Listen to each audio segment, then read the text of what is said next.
Well, today Sri Lanka registered a historic series win at goal over Australia for the home team, clinched victory by 229 runs and its first ever series win against the Aussies in 17 years. Newsfirst congratulates the Sri Lankan team for their series victory, and we will have all the action later on in the news.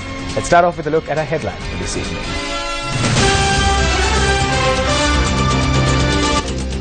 Will the VAT burden reduce after the 11th of August? Issues of the non-academic staff at universities likely to be resolved. Light tower gifted to the fishing community in Chilaw through the Gammat 100-day program.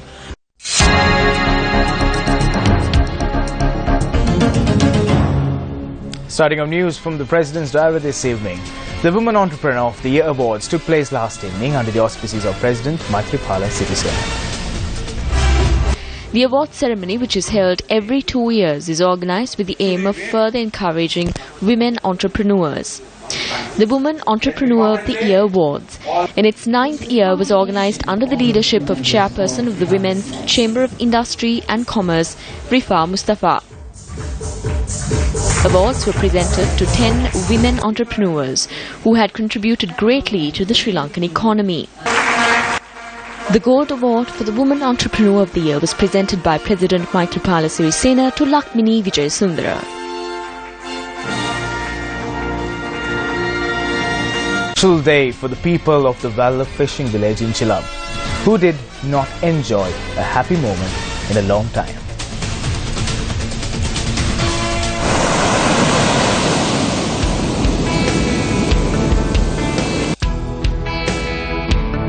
A livelihood centered around the Big Blue Ocean was at risk due to the absence of a guiding light in the darkness. However, today, the News1st Gammat team led the way for a shining light to guide them in reaching their homes without any trouble. News1st was accorded a rapturous welcome today by a convoy of little boats.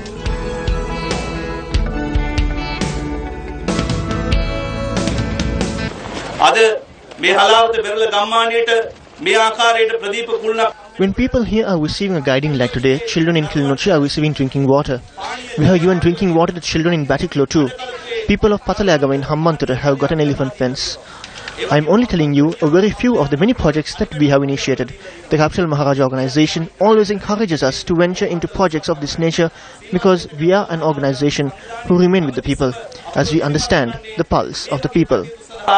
पूर्ण කැපවීමෙන් කටයුතු කරන්න කියලා මොකද මේ ජනතාවගේ දුක අඳුනන සංවිධානයක් හැටියට අපි හැමතිස්සෙම ජනතාවත් සමග සිටින නිසා somebody has to see it, somebody has to feel it from the heart, and somebody has to do something about it.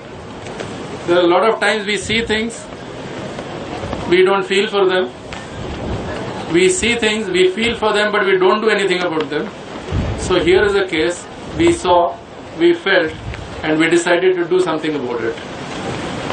We are sure this little effort of ours is going to help you, our friends and relatives, to help improve your life, to help be secure, to help build your society, and to help build the nation. The Valla fishing harbour in Chilaw, which remained in darkness for many years, was lit up under the Gammat 100-day initiative.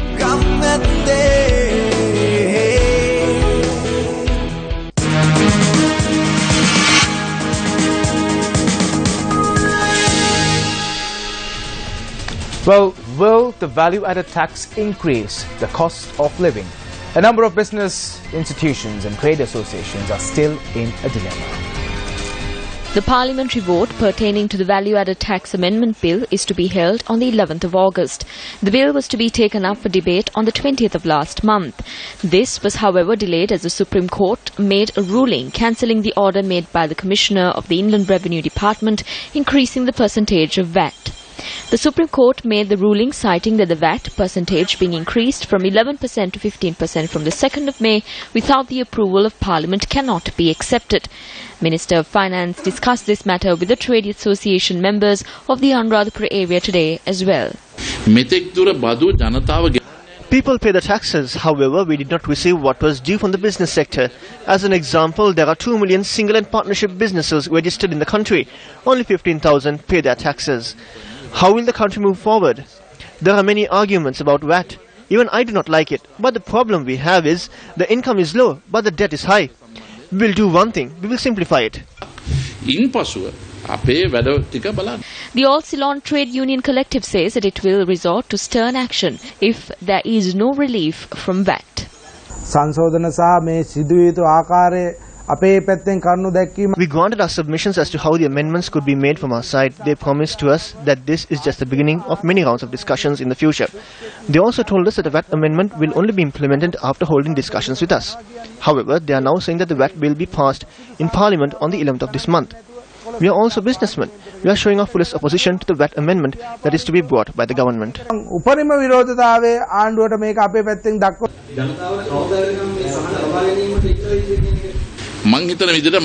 It will not be what we say it is. It can be reduced to a much lower level. But we need some time. Give us 6 months or 10 months or a year. Then see our actions.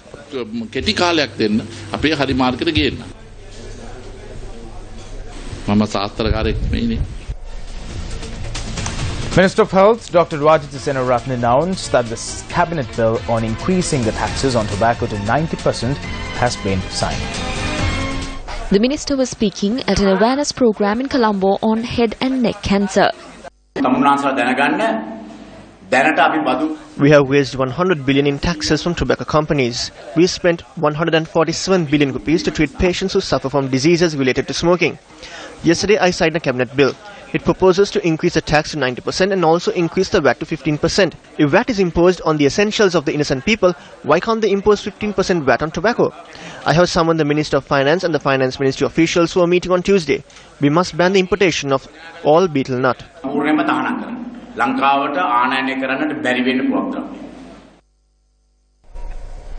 A series of projects are in effect under the Presidential Task Force to create a country free of drugs, liquor and cigarettes under the manifesto Compassionate or Maitri Governance, a Stable Country. The task force points out that 1/3 of the income earned by people living below the poverty line is spent on alcohol and tobacco.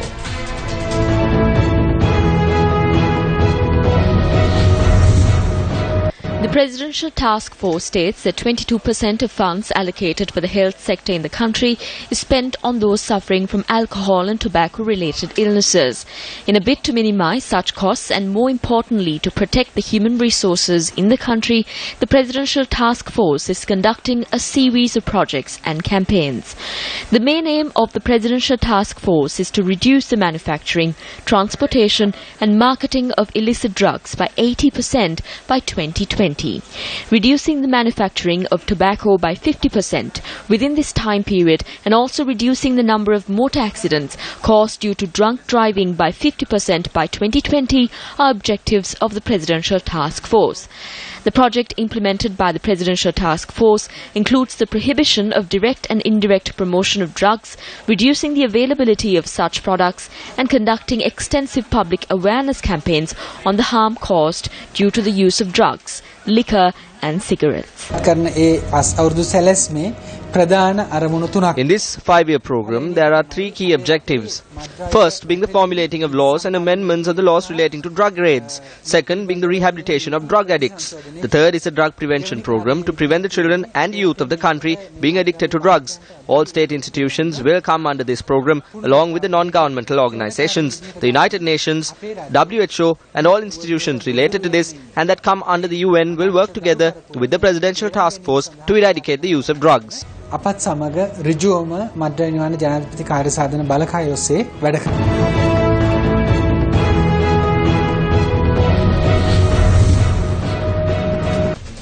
The controversial central bank bond issue is being investigated by the Committee on Public Enterprises or COPE.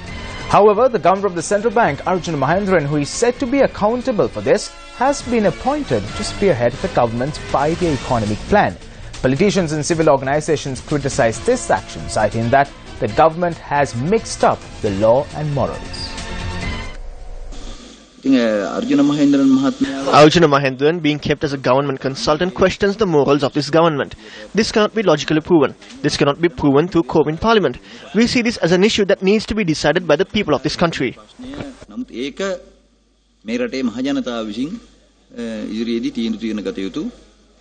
ප්‍රශ්නයක් කියලා අපි දකින්නේ. බැලුම් කර දූෂණ ක්‍රියාව. A voice was raised against the corrupt process surrounding Arjuna Mahendran and the bond issue. We saw the rulers stoop very low to cover up that corruption. At this time, they are attempting to place Arjuna Mahendran in another important position in the government. The findings of COPE are yet to be announced. There are discussions to give him a position. Who is Arjuna Mahendran accountable to? Arjuna Mahendran වග වෙන්නේ කාටද? වග කියන්නේ කාටද? Universities that are not functioning at the moment will most likely commence operations by Monday. Several rounds of discussions were held today between the subject minister and trade unions. Discussions were held between State Minister of Higher Education and trade unions at the Ministry of Higher Education this morning. They had 7 demands. Several of those demands have already been given to them. One of their main demands was to increase the arrears allowance from 20% to 50%. Officials of the Finance Ministry agreed to allocate 360 million for this from the next budget. However, it seemed that the non-academic staff was not satisfied with this solution. However, we believe that we will be able to sort this out within the next 24 hours. Accordingly, another round of discussions were held at the ministry premises this afternoon. Subsequent to this meeting, the minister said that the trade union action will be called off by Monday. We came to some agreement after the discussions. State Minister promised to have discussions with us on Monday and come to an agreement once discussions are held with the Ministry Secretary. Since we did not come to an agreement, we will continue with our trade union action tomorrow as well. And on to news from home, the General Secretary of the United People's Freedom Alliance expressed the following in Balasmula today over those who took part on the joint opposition march. There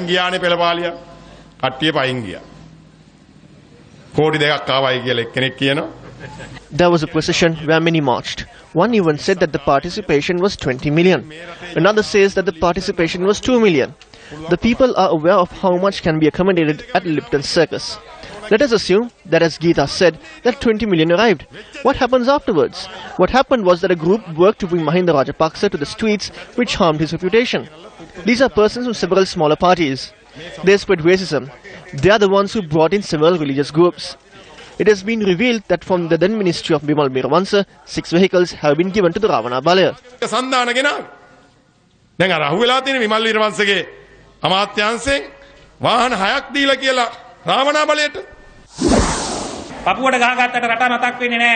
Just because they beat their chests, they won't remember their country. They only think of the peacocks. The Rajapaksas only think of money today. I saw it myself.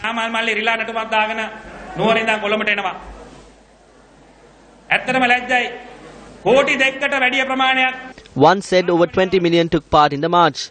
I was confused when I heard that 20 million took part in the protest march. I saw a certain MP saying that there had been 20 million who took part in that march. It is a group who does not possess knowledge who rally behind Mahinda Rajapaksa.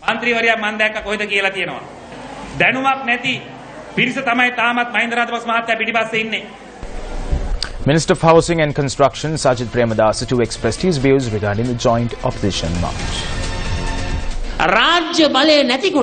When they do not have the state power, the wealth they amassed is gradually decreasing. $කුට්ටි ටිකක් මස්රාත්තල් ටිකක් අද ශූන්‍ය වෙමින් පවතින. බලුකායේ සමාජිකයෝ අර පෙර පාසලේ ඉගෙනුම ලබන They have dragged even the preschool students into their actions after violating all child protection laws for their march. සහ මුලින්ම උල්ලංඝනය කරලා ගෙනියනවා කුජීතයින්ගේ පාදල පෙළපාලි. මේක තමයි මිත්‍රවරුනි හිටපු රජතුමාගේ කෙරුවා. අපේ රජය වස. This is what the former king has done.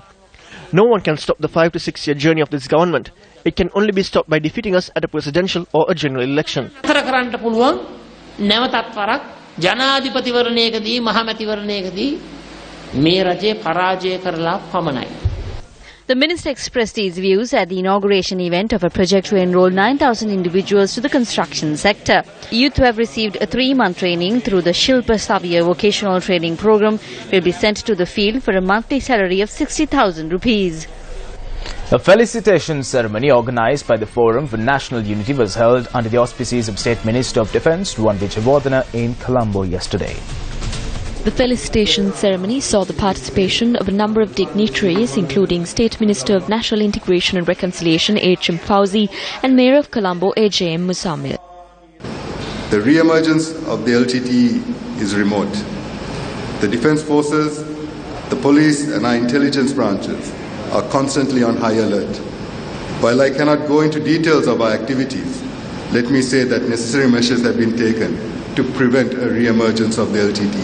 I am also well aware of how the ISIS phenomenon has affected the Muslim community in Sri Lanka. I must reiterate that we in the defense establishment and the police are diligent and alert to anyone, foreign or local, attempting to use this country to recruit or train for extremist terror groups. I know your concerns and we are willing to work with you to address these concerns. Up next is our segment, Frontline.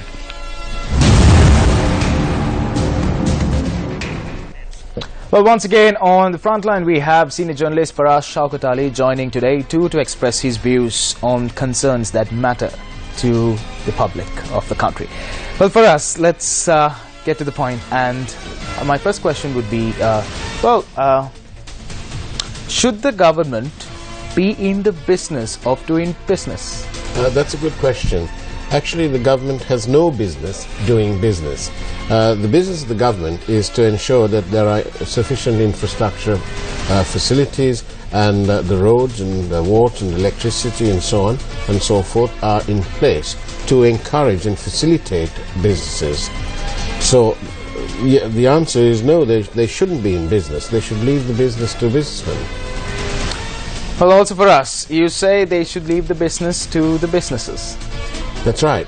Now, the Sri Lankan government is part of their economic policy. Are you trying to say that the private sector is capable than the government sector? It has been proven beyond any reasonable doubt that the private sector is streets ahead because they know what they're doing and they don't have other considerations. So the government are trying to encourage and encourage foreign investment in this country, and in that context they need to create opportunities for foreign investors to come and play a role in this country's economy. For example, the government owns things like the Hilton Hotel in Colombo, Water's Edge, Sri Lankan Airlines. They have a significant stake in Lanka hospitals. These are all businesses that are best run by people who know what they're doing and whose focus is on there. They need to create an opportunity for investors to come to Sri Lanka. Also for us, new laws have been implemented when we take the public enterprises. This is there's a proposal from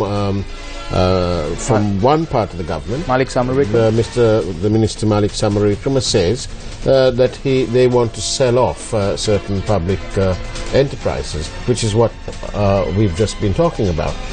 However, because this is a national coalition government, there is some difference of opinion because there's one party whose ideology doesn't permit the selling of family silver. But shouldn't we be more independent than selling of... Well, that is now the matter that will be debated hotly between the two major parties who form the government. But clearly, if this government is to succeed in attracting foreign direct investment, then they must create those opportunities. And one way is to sell part of the family silver. Okay. Another interesting question for us. The government is heavily promoting Sri Lanka as a destination for regional commercial opportunities. How will they achieve this? They will achieve it by creating those opportunities, by selling off big businesses where they have significant stakes, like the Hilton Colombo, Water's Edge, Sri Lankan Airlines, Lanka hospitals, and there are several others. So they need to create opportunities. For us, you say that they will achieve it, but already these institutions, which is in the hand of the government, is already making losses. How could they achieve it? That's why the Treasury can't handle it anymore. That's why they need to sell these off and give them to people who specialize in doing that. There's a great deal of difference in knowing how to run an airline. You need a plan. So handing over a government airline, Yes. the Sri Lankan Airlines, to the private sector is the right thing to do? It would be if we are, because the Treasury has no money. You can't continue for your lifetime paying a subsidy to run an airline. There is no book, there is no law that says that a country needs an airline. It should be part of a wider picture to promote Sri Lanka as a destination of choice, not only for holidays, but also for commercial opportunities. They should send a message that Sri Lanka is open for business. Thank you very much for us. Amidst your busy schedule, you came here today to answer the questions where the public is finding answers for. Thank you very much.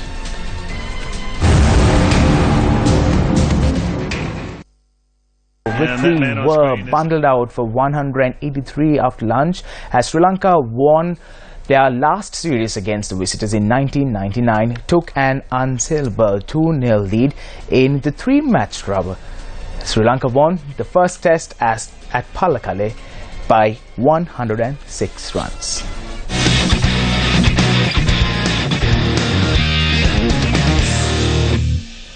Well, on that note, we wrap up this edition of Primetime News. Thank you very much for stopping by. More news follows on our website, Tv01.Newsfirst.lk. Take care. Good night.